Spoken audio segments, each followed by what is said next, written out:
Hayyul Qayyum? Do we read Surah Falaq, Surah Nas? Do we seek protection by Allah subhanahu wa ta'ala from shaitan? Do we seek protection by Allah subhanahu wa ta'ala from the evil, both jinn kind and mankind? Then we struggle with evil eye, we struggle with black magic.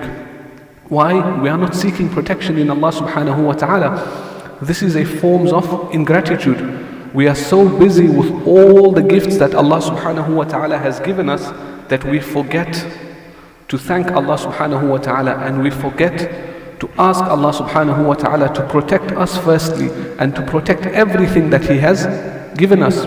When we go to bed, before we go to sleep, do we recite our du'as? Do we thank Allah subhanahu wa ta'ala for everything that He has given us? When we recite Surah Kahf on Friday, what is the purpose of reading it? We have to be grateful to Allah subhanahu wa ta'ala. And being grateful, there are many ways that you can be grateful to Allah subhanahu wa ta'ala. For someone who Allah subhanahu wa ta'ala has given wealth, they can give charity, they can give sadaqah, they can give in the path of Allah subhanahu wa ta'ala in whatever way, wherever it may be. For those that Allah subhanahu wa ta'ala has blessed with time, you can sacrifice your time and give it towards Allah subhanahu wa ta'ala. You can volunteer in the masajid, you can volunteer with helping children, whatever it may be. Whatever Allah subhanahu wa ta'ala has given you, use that to gain closeness to Allah subhanahu wa ta'ala. And when we look at Islam, in totality, we understand that Allah subhanahu wa ta'ala, at every single point of difficulty or every single point where someone might struggle with something, Allah subhanahu wa ta'ala has provided them with another option. For someone who cannot perform their salah standing, has made fasting compulsory on all Muslims that have reached the age of puberty and they are able to do so. However, if you are unable to do so, Allah subhanahu wa ta'ala has provided you with another option where you give a certain amount of money or charity because you cannot keep that fast. If you are unwell and you can keep your fast at a later date, then you keep your fast at a later date. This is the beauty, the mercy of Allah subhanahu wa ta'ala. In the same way, if you haven't given your zakah, Allah subhanahu wa ta'ala gives you an opportunity until you pass, until you leave this world, to back pay for anything that you might have missed. Same goes for any salawat. If you have missed any of your salah, if you have missed any of your fasts, Allah subhanahu wa ta'ala has given you the opportunity to make up for anything that you might have missed until the moment that you leave this world. When it comes to the actions that are compulsory, there is no asking for forgiveness and forgetting about it. We have to ask for forgiveness, and then we have to make sure we do everything we can to make up for it. So when Allah subhanahu wa ta'ala has blessed us with something, and due to that blessing we forget to worship Allah subhanahu wa ta'ala when He was meant to be worshipped, that was the first form of ingratitude, that we turned away from Allah subhanahu wa ta'ala when we were supposed to worship Allah subhanahu wa ta'ala. Then every single day that goes by after that and we do not make up for that salah, or we do not make up for that fast, is us being ungrateful to Allah subhanahu wa ta'ala. Because Allah subhanahu wa ta'ala is extending your life day by day, giving you the opportunity. I've given an extra day, another week, another month. Perform that salah, the one that you missed. Make up for it, do the qada for that fast. So every time we forget to perform that salah, every time we forget to make up for that salah, we are being ungrateful to Allah subhanahu wa ta'ala. So when you go today, you need to sit down, think carefully, all the blessings, the bounties that Allah subhanahu wa ta'ala has given you, and think, how are you using them? When you open your phone and you look in your banking app, go through your direct debits, see how many of those are for your benefit, and then see how many of those are for the sake of Allah subhanahu wa ta'ala, and then see how many of those are in the disregard, or when you do something against Allah subhanahu wa ta'ala. How many of us are paying money to disobey Allah subhanahu wa ta'ala? MashaAllah, most of us, you'll have your kids, so they'll be on direct debit for their madrasa or whatever lessons that they might be having, and you will be rewarded for that. But go through anything that's unnecessary. Don't use this wealth that Allah subhanahu wa ta'ala has given you.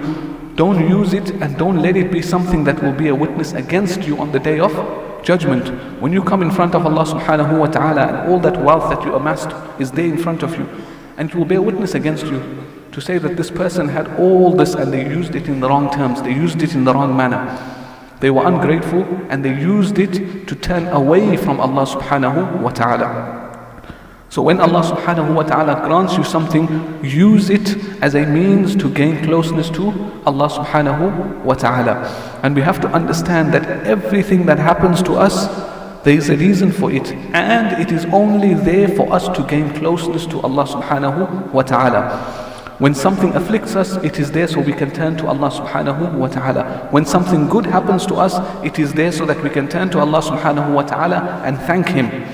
Right now with what's going on in the world, Allah subhanahu wa ta'ala has placed these things so that we can be thankful for every single thing that we have.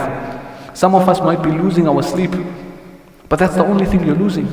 People are losing their lives, they're losing their family members, they're losing their homes, they're losing their wealth, but you're losing your sleep. That is a sign that you are a believer and these things are affecting you. So use it to gain closeness to Allah subhanahu wa ta'ala. It's late at night, you can't sleep. Make wudu and perform 2 rak'ah extra. Ask Allah for forgiveness. You have some extra wealth, give it in the sake of Allah subhanahu wa ta'ala. These things will help you on the day of judgment. It will help you in front of Allah subhanahu wa ta'ala when every single penny will matter, when every single little action will matter, is when you will need it. So use that time now, use that money now, so that you can gain closeness to Allah subhanahu wa ta'ala. Because we know Allah subhanahu wa ta'ala has granted us many things. We cannot even begin to thank Allah subhanahu wa ta'ala. If you were to think just about yourself, how much water have you wasted? Not used, wasted. When you turn on the tap to make wudu, when you turn on the tap to take a shower, to take a bath, how much water is actually being wasted? And then think about all the water that you used. And in the same way, Allah subhanahu wa ta'ala has granted you the ability to breathe in the oxygen that Allah subhanahu wa ta'ala has created. How do we thank Allah subhanahu wa ta'ala for that? When we think of everything that Allah subhanahu wa ta'ala has given us, the limbs, the fingers, the hands, the feet, the eyes, the nose, all of this is from Allah subhanahu wa ta'ala. And we cannot begin to thank Him for all this. So we do what we can, in whatever way we can, to thank Allah subhanahu wa ta'ala and to show that we are grateful for every single thing that Allah subhanahu wa ta'ala has given us. And we start by fulfilling our duty to Allah subhanahu wa ta'ala. And after that, we seek protection by Allah subhanahu wa ta'ala from shaitan. You seek protection how? By doing all the stuff that you're supposed to do. When you perform your wudu, that is a barrier from shaitan. When you perform your salah, that is a barrier from evil. Allah subhanahu wa ta'ala says in the Holy Quran, "Utlu ma uhiya ilayka min al-kitabi wa aqim as-salah, inna as-salata tanha 'anil fahsha'i wal munkar." Indeed, salah stops you from evil and it stops you from filth. So this is Allah subhanahu wa ta'ala saying to you that if you perform your salah regularly, you go to bed knowing you have to perform your fajr salah, you won't waste your time in the evening. You won't waste your time doing things that will bring about the displeasure of Allah subhanahu wa ta'ala. You know that you have to wake up, so you'll go to bed early. When you know you have to perform your dhuhr salah, you leave the house having made wudu. This is a form of protection from shaitan. After asr salah, you keep your wudu. You know that maghrib salah is in an hour or two. Same for isha salah. So you use all these benefits, these gifts. When we think of all these acts of worship that we have to do, they are not burdens, they are not tasks, they are actually gifts that Allah subhanahu wa ta'ala has given us, and we have to treat them as such. You don't perform your salah because it is routine. You don't perform your salah because it has become part of your second nature. You perform your salah for the sake of Allah subhanahu wa ta'ala. You don't perform your salah just to go through the motions. You perform your salah to please Allah subhanahu wa ta'ala. Because that salah that you're performing is for you. On the day of judgment, when you stand in front of Allah subhanahu wa ta'ala, that same salah will be there. And Allah subhanahu wa ta'ala will question you, is this the salah that you were performing? Now it is up to you whether you beautify that salah or you leave it bare bones, where it's just a salah, where it's just actions up, down. You recite your surah Fatiha, you don't recite properly, you barely go into ruku, you come up, it's just motions. So you have to beautify your salah, because that same salah will help you on the day of judgment with Allah subhanahu wa ta'ala. We ask Allah subhanahu wa ta'ala to grant us the ability to be grateful for every single gift that He has granted us, and we are also grateful to Allah subhanahu wa ta'ala for every single affliction that we have. Why? Because it is a means for us to be grateful to Allah subhanahu wa ta'ala, and it is a means for us to gain closeness to Allah subhanahu wa ta'ala. Ameen wa sallallahu wa sallam wa barak ala